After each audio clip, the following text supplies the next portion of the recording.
আসসালামু আলাইকুম, সবাইকে শুভেচ্ছা। আজকে আহ,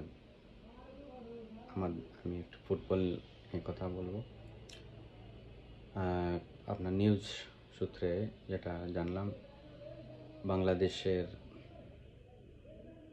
বংশোদ্ভূত বাংলাদেশি আমাদের হামজা চৌধুরী, তিনি বাংলাদেশের জাতীয় ফুটবল দলে অংশগ্রহণ করেছে। তাকে অভিনন্দন তার এই উদ্যোগের জন্য, এবং বাফুকেও ধন্যবাদ। আমার জনতা হিসাবে আমাদের কিছু দাবি আছে।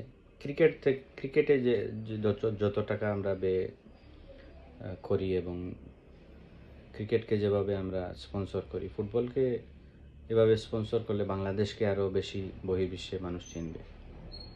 ফুটবল থেকে মানুষ যে পরিমাণ আগ্রহ, ছোট বড় সবাই, ক্রিকেট কিছু অংশ শ্রেণীর সবাই ক্রিকেট বোঝে না। ফুটবল কিন্তু সবাই বোঝে এবং পছন্দ করে, এবং বিশেষ করে ফুটবলের বিশেষত্ব হচ্ছে কম সময়ের মধ্যে খেলাটা শেষ হয়ে যায়, একটা আলাদা আগ্রহ থাকে। তো বাফুফে যদি এই উদ্যোগকে একজন হামজা চৌধুরীকে দিয়ে কিন্তু কন্টিনিউ করা সম্ভব নয়।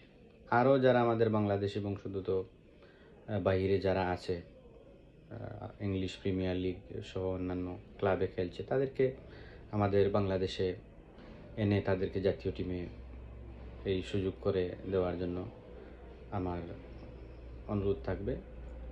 এবং বাংলাদেশের মানুষ ফুটবল নিয়ে আলাদা একটা উজ্জীবিত একটা আবেগ। খেলাই একমাত্র বাংলাদেশের জনগণের একাত্মতার এমন একটি জায়গা। 97-এ আইসিসি যখন ক্রিকেট চ্যাম্পিয়ন্স ট্রফি আপনার বিজয় লাভ করে, ওই দিন একটি ব্যতিক্রমী দিন ছিল। ঠিক তেমনি ফুটবল ইতিহাসেও আমি মনে করি যে এরকম দিন আমাদের তৈরি হোক। সবাই আমার জন্য দোয়া করবেন। ধন্যবাদ।